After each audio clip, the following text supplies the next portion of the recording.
Bonjour à toutes et à tous.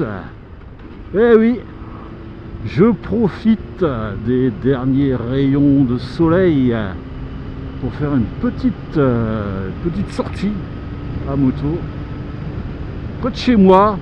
Là on est près de Valenciennes, la campagne du sud valenciennois, et je vais vous parler des assistances quand on est naufragé de la route à moto, les fameuses assistances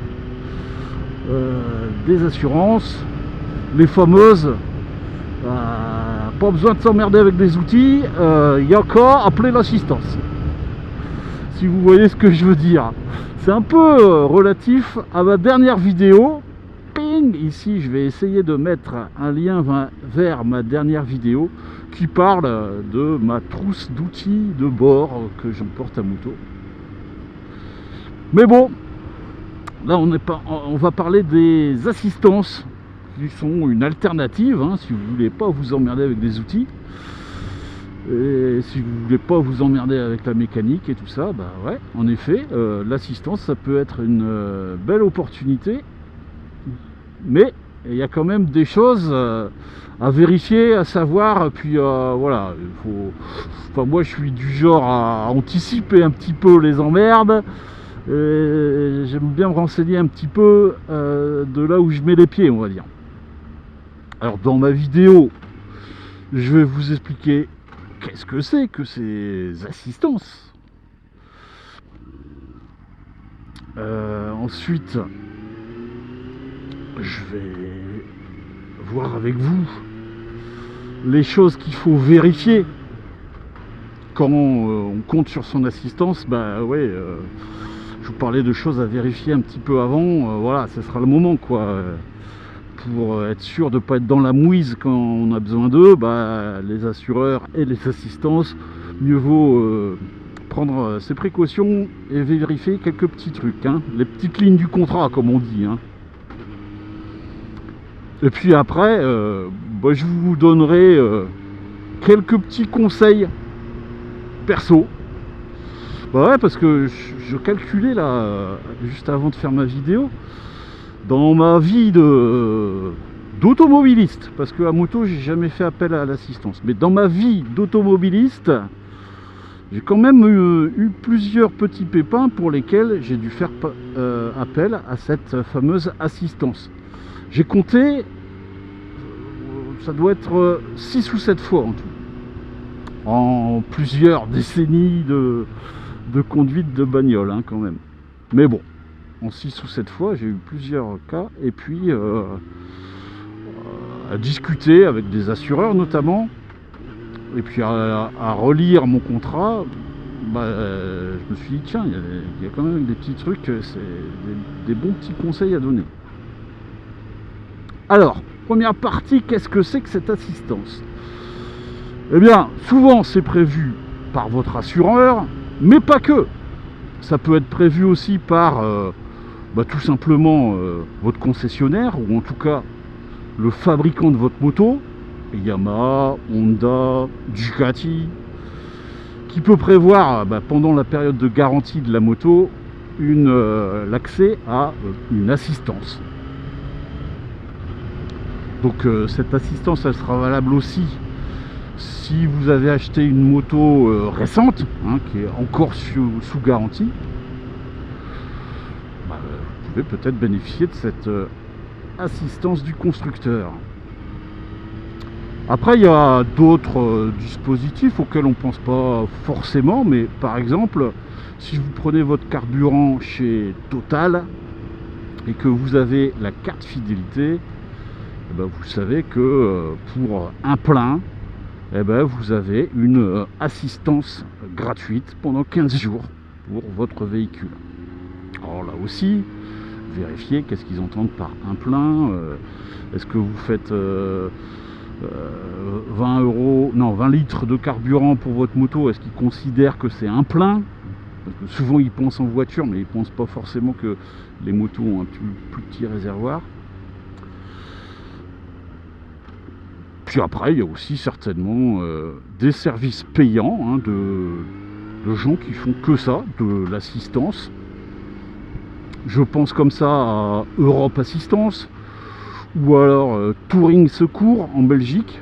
Ben voilà, c'est des services payants, et si votre assureur ne propose pas d'assistance, ou s'il le propose mais à des conditions qui ne vous vont pas, eh ben peut-être vous pouvez, à part, peut-être pour une durée limitée aussi, prendre une assistance chez quelqu'un qui est spécialisé là-dedans.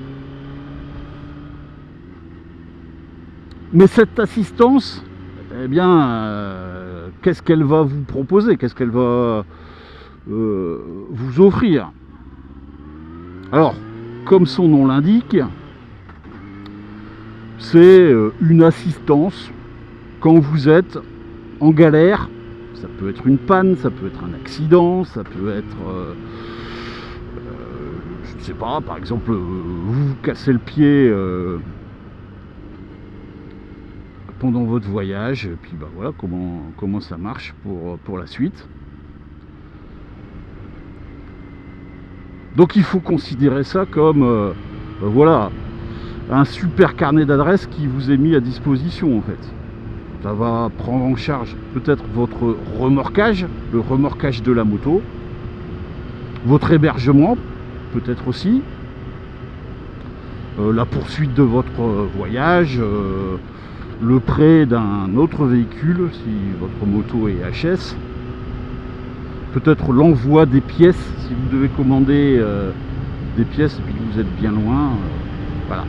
Après, il y a tout un tas d'options, hein, à savoir quand même que cette assistance, elle se complète d'autres intervenants.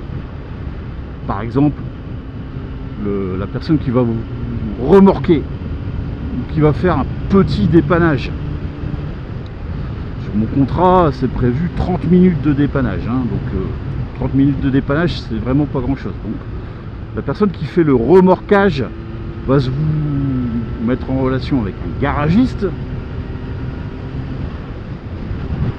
et s'il y a des frais sur votre moto, bah, c'est pas forcément l'assistance qui va s'en charger, hein. L'assistance, elle va pas se charger de réparer votre moto parce qu'il y a un problème d'entretien ou que le carbu il est HS, ou que vous avez une carte électronique qui est naze. Voilà, ça après vous voyez avec le garagiste ou avec votre assureur. Si par exemple c'est un problème d'accident, vous avez chuté tout seul, est-ce que vous êtes couvert par une assurance tout risque, est-ce que on fait les réparations, on rembourse la moto, tout ça c'est autre chose, hein. C'est vraiment avec le garagiste, avec l'assurance qu'il faut voir. Quels sont les points à vérifier, hein, avant de ne compter que sur votre assistance? Bah déjà vérifier, est-ce que vous avez une franchise kilométrique, c'est-à-dire est-ce que si vous avez un pépin, vous serez pris en charge même si vous êtes juste devant chez vous, ou vous n'avez pas réussi à démarrer la moto parce que la batterie est HS, peut-être si vous n'avez pas de franchise kilométrique, bah, le dépanneur il va pouvoir là intervenir, mettre un booster, pouf, faire démarrer la moto, et puis après vous partez, et puis voilà, vous êtes tranquille. Mais c'est pas automatique. Quelquefois, souvent même, il y a une franchise de 50 km. Ça veut dire que si vous n'êtes pas au-delà de 50 km par rapport à chez vous, ou à l'endroit où vous avez déclaré le garage de votre véhicule, de votre moto, eh ben, votre assistance n'interviendra pas.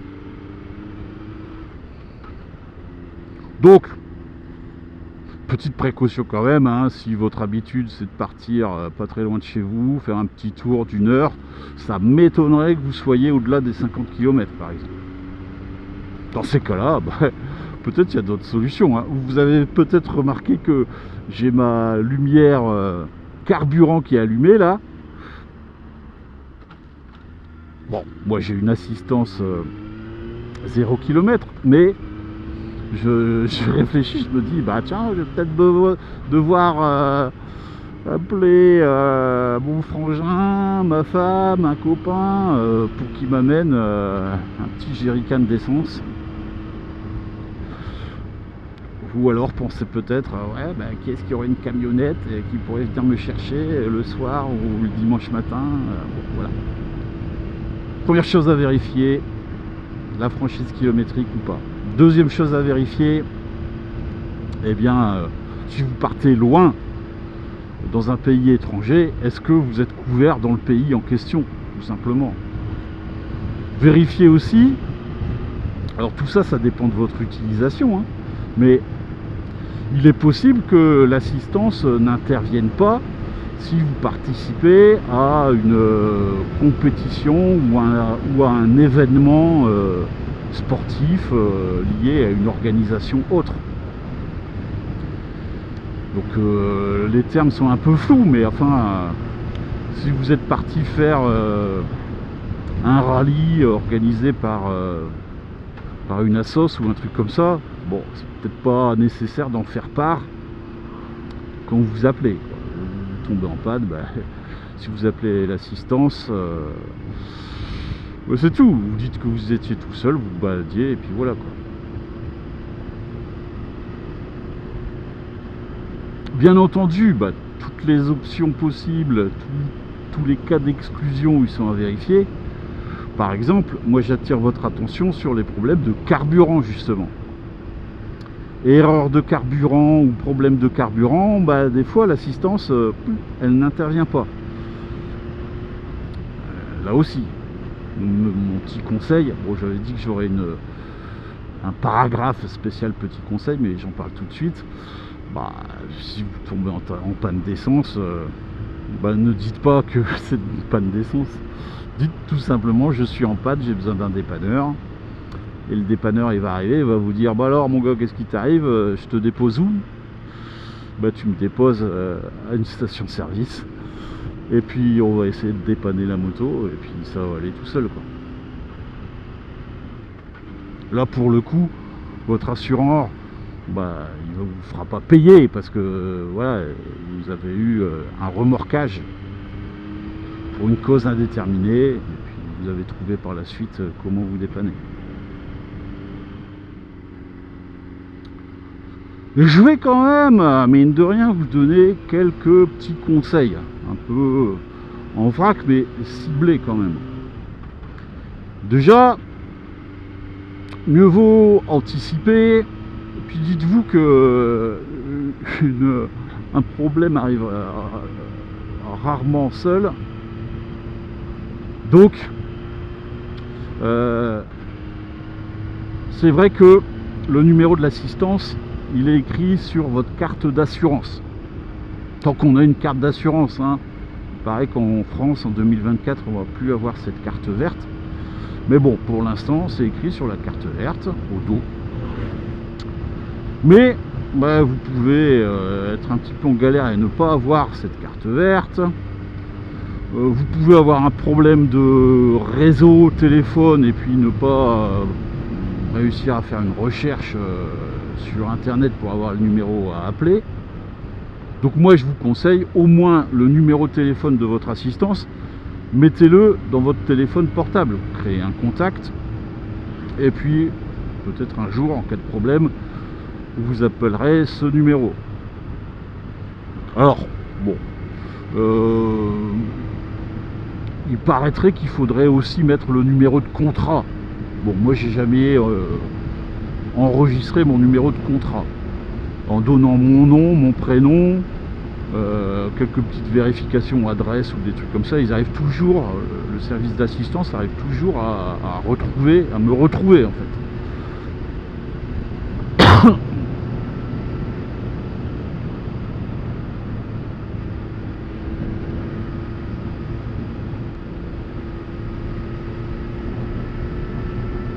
Après, quand vous serez amené à appeler, alors ne cherchez pas à trouver vous-même un dépanneur ou un garagiste. Ah ouais, mais je suis pas loin de un tel, il a bonne réputation, je vais l'appeler, ce sera lui, et puis après ce sera l'assistance qui paiera. Non, non, ça marche pas comme ça, hein. En fait, il faut absolument appeler dans un premier temps l'assistance, et c'est l'assistance qui se charge de vous trouver quelqu'un qui va venir vous dépanner. Vous vous doutez bien qu'ils ont un réseau, des tarifs négociés et tout ça, donc pour le remorqueur, le dépanneur en lui-même, ben, vous n'avez pas le choix. Après, si votre problème nécessite d'aller chez un garagiste, là, oui, le remorqueur vous demandera, ah bah non, moi je peux pas m'en sortir, qu'est-ce qu'on fait, où est-ce que j'emmène la moto? Bah là vous pourrez dire, ah bah amenez-moi chez un tel, il a bonne réputation sur Google, et puis voilà. La seule petite exception, c'est si vous êtes sur l'autoroute. Là sur l'autoroute, si vous appelez votre assistance, ils vont vous dire, bah écoutez, on va noter votre problème, mais il faut que vous rappeliez police secours. Donc le 17 ou le 112 par téléphone, et c'est le service, voilà, le service de l'État, la police secours, qui va se mettre en relation avec le gestionnaire de l'autoroute et puis qui va vous envoyer une dépanneuse, là aussi certifiée autoroute et tout ça.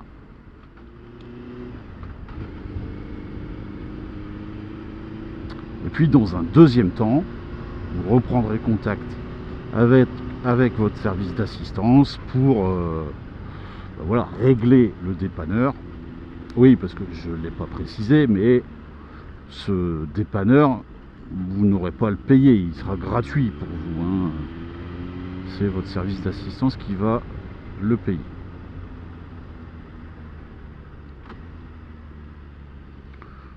Donc une fois sorti de l'autoroute, c'est l'assistance classique qui va prendre en charge vos soucis, trouver un hôtel, trouver un taxi, etc., etc. Un autre conseil, expliquez bien votre situation à chaque fois, à chaque interlocuteur que vous aurez. Mon gars.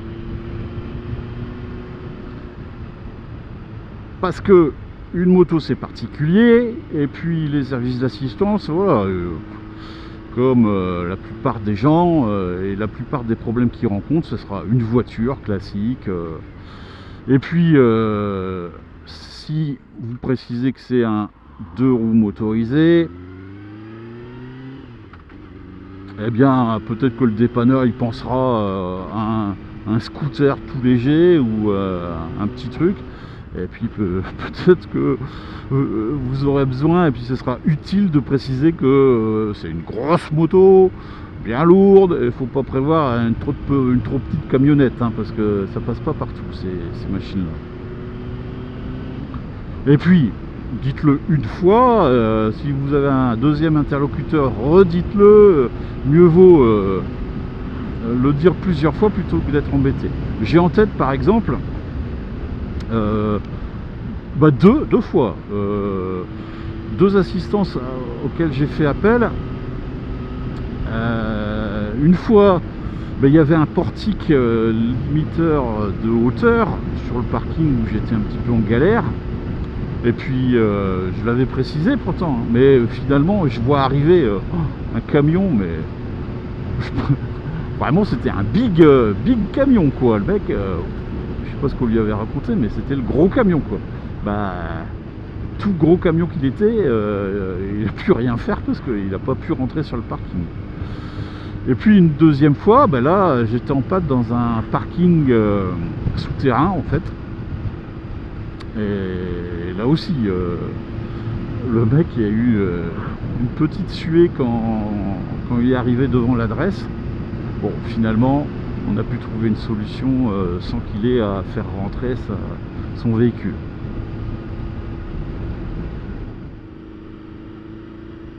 Mon dernier conseil, ça va quand même être de vous dire qu'il faut prévoir du temps pour l'intervention. D'où peut-être l'intérêt d'avoir un petit peu d'outils pour pouvoir se dépanner soi-même, hein. Parce que sur mes différentes assistances auxquelles j'ai fait appel, il y en a une qui a été très très rapide, une vingtaine de minutes je pense, Mais globalement, il faut compter, c'est plus proche d'une heure et demie, peut-être même des fois plus. Hein. Et encore, moi, à chaque fois, c'était dans des endroits faciles à trouver. Hein.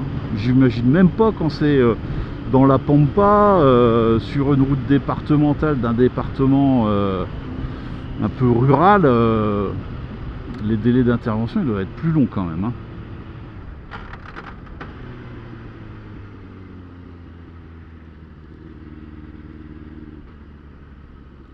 Donc, prévoyez du temps, et puis c'est là où je conseille, même si vous avez une assistance, ben, prévoyez quelques outils, hein, parce que ce serait dommage d'avoir quasiment votre demi-journée de fichu en l'air pour un truc qui pourrait être réglé en quelques minutes.